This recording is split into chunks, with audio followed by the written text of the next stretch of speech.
On to Bangladesh now, a country which is struggling to define its identity. After Sheikh Hasina's exit, Muhammad Yunus was put in charge. He was supposed to stabilize the country. Instead, he seems more focused on political theatrics.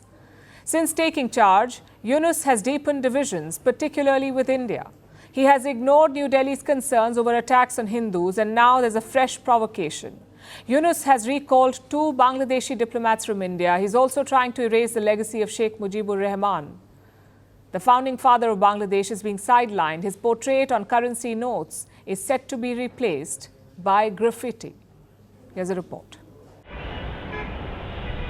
Not long ago, Bangladesh was hailed as an economic miracle. Its rapid growth inspired the region.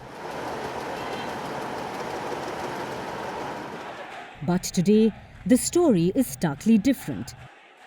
Bangladesh finds itself adrift, struggling to find direction after Sheikh Hasina's ouster.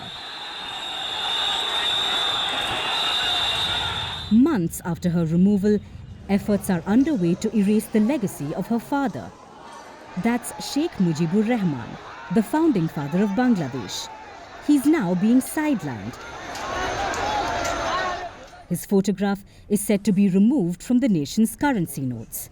The interim government, led by Muhammad Yunus, is said to be behind this move. The Bangladesh Bank has been tasked with designing new notes. What's driving these changes? The new notes will honor the July uprising, the revolt which led to Hasina's ouster. She fled to India on 5th August, paving the way for Nobel laureate Muhammad Yunus to take charge. He's now the chief advisor of the interim government. His officials are leading the redesign of the currency. The new notes will go beyond the protests. They'll also feature religious landmarks, Bengali cultural motifs, and graffiti. The redesigned currency is expected to roll out within 6 months. The new notes do little to reflect the reality of Bangladesh's financial struggles. The economy continues to face significant challenges.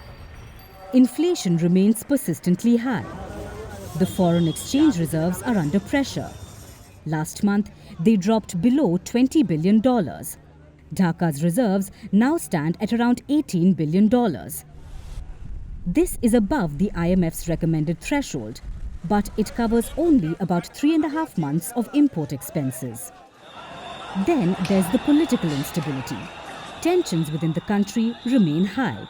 Protests are becoming more frequent and intense. Just a few days ago, rival student groups clashed in Taka. Attacks against minorities like the Hindus have grown more brazen. Under Yunus, Islamists have gained new momentum. Earlier this year, he had lifted a ban on the Jamaat-e-Islami, a party of Islamists.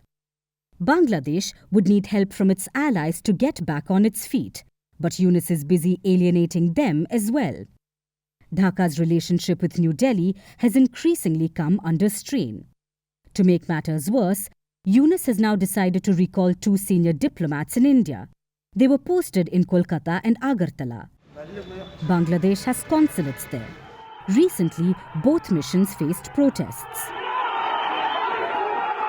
After weeks of turbulence, a reset might be on the horizon. Reports suggest that India's Foreign Secretary could visit Dhaka soon. Bangladesh also seems to be softening its stance on extraditing Sheikh Hasina. Reports say the Foreign Ministry in Dhaka believes this is not the right time to press the issue. The next few weeks might bring some relief to the strained relations. However, Yunus's actions so far give little hope for long-term stability.